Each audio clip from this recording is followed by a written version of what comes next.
Hello everyone, I'm Forrest McFreelove, and this is Speedplay Conclave number 9. We left off with control from C to C. We're going to go very quickly for a moment, as not very much happens as there is enforced realm peace. However, our liege has given us the responsibility of handing out recently acquired titles. So naturally, we're just gonna give them to someone close to us. And who's someone very close to us? Ourselves. So with that said and done, we're gathering a few new provinces, and then we get even more. And just, some of them are baronies within our realm, others are all of the south of Spain. So we're just getting more and more, and it's quite nice. That's about 5 or 6 new titles. We pass most of them off to our siblings, and just divide our realm a little bit further.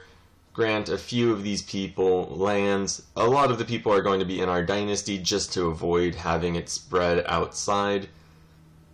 And there we go. So we get quite a bit speed up again as we're still within that period of realm peace. Although, as you'll see, there are armies just everywhere, more or less breaking that up. However, it's not just people directly under our liege. We get into a bit of a spout with our emperor as we keep trying to educate our own son, and he keeps trying to steal him away and educate him in a way that would make him Andalusian. We would rather him stay sweepy, so we accept a few times and then just take him back. This time we finally just say, no, you can't educate our kid. One of our family members becomes decadent. We tell him to straighten up, and he does. And from there, we just celebrate Ramadan, get all of the very nice piety and lowering of the decadence that we can. And unfortunately, our wife tries to kill our kids, so we have to just sort of execute her. And we just remarry. So it's all fairly straightforward things. We're doing fairly well in this little period of realm peace. You'll notice we're building up quite a treasury. And hopefully around the time realm peace ends, we'll have enough piety to go ahead and declare a few wars of conquest, which is really the main goal at this point. So it looks as though we'll be able to in just a moment. We have some issues with our one of our brothers trying to join a faction to increase the power of the council. So that's a bit of a concern. We go ahead and raise the opinions of the various vassals in our realm by just gifting them or giving them various small titles. And that does seem to work.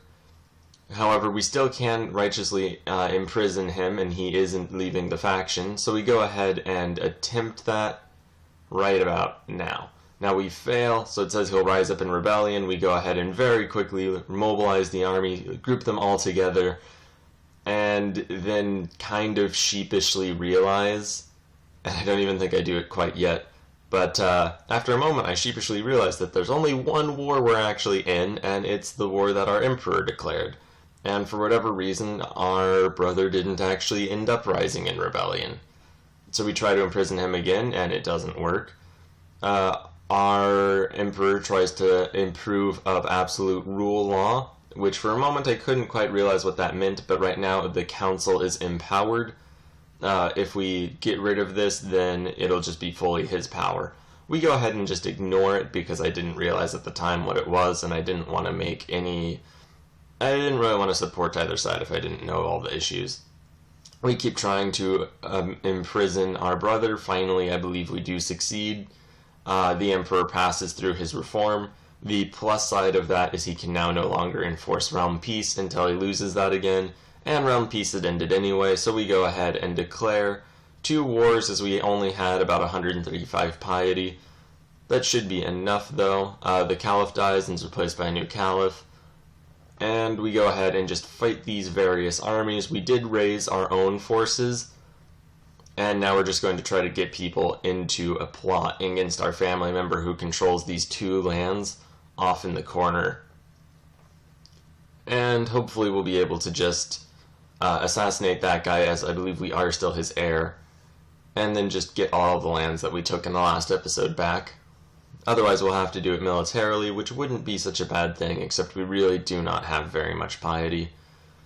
We go ahead and get the seduction focus, and as you saw, there are some seduction events firing, because we want to seduce everyone in his court, so we can get their opinion of us up enough that we can actually get the plot power to actually get one of these plots done. Now that is a bit of a convoluted way to do that. However, it's probably the best way to get the most plot power. We managed to continue to just beat all of these armies. That's fairly straightforward. Just frankly, we had more than they did, and we were incredibly lucky to do so. If we had fought 3 wars, it might have been a little bit more difficult. We get 20 more piety from an event with our wives.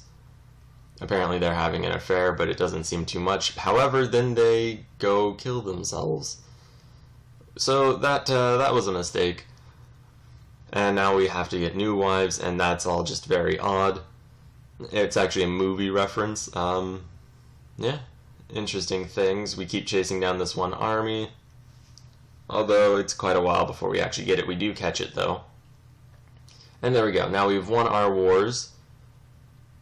And there we go. We lower all of our armies. We can probably try to assassinate somebody. And then we do declare war against Granada.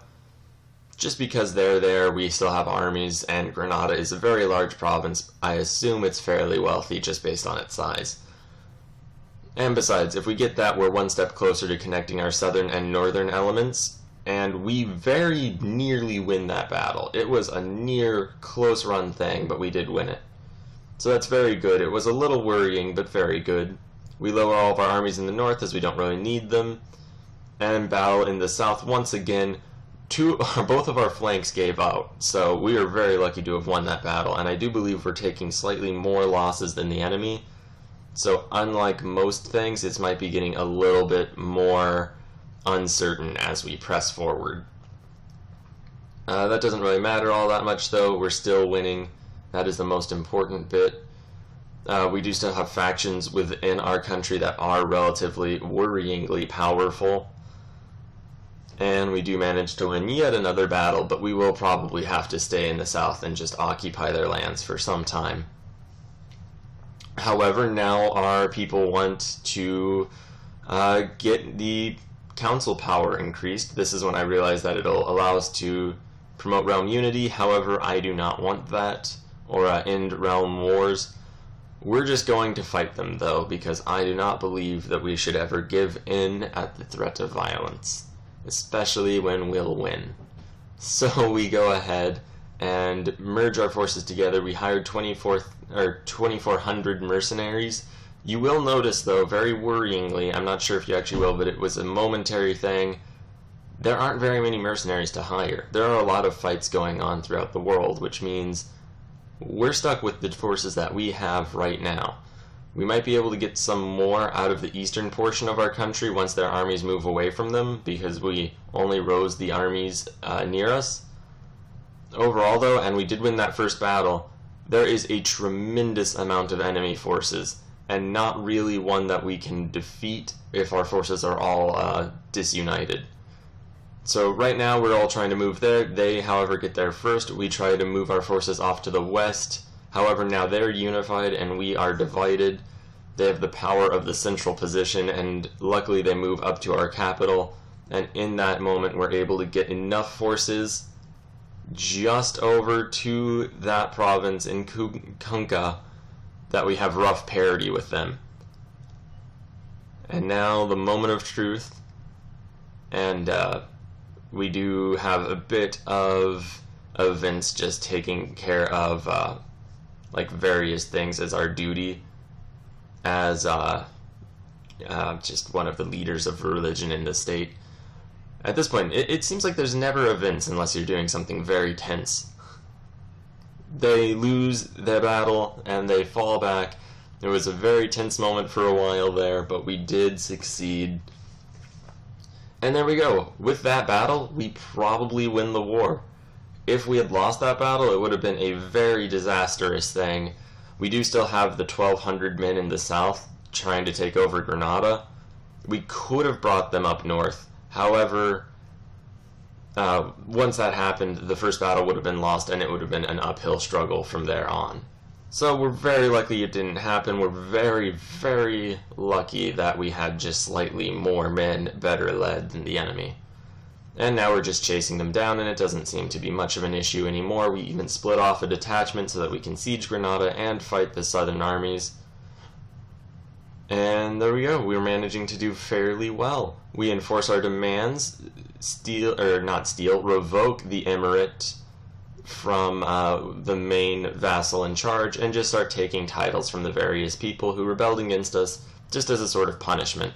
We'll eventually spread those titles back out again, as, well, there's a reason that we gave them those titles in the first place, but for now we're going to sit and wait and hopefully manage to just wait out until they die and their kids inherit, or we die and our kid inherits. Either way, there'll be better relations. There's a 5,500 man Italian army roving through the countryside, but that's not really our problem, and we did win our war.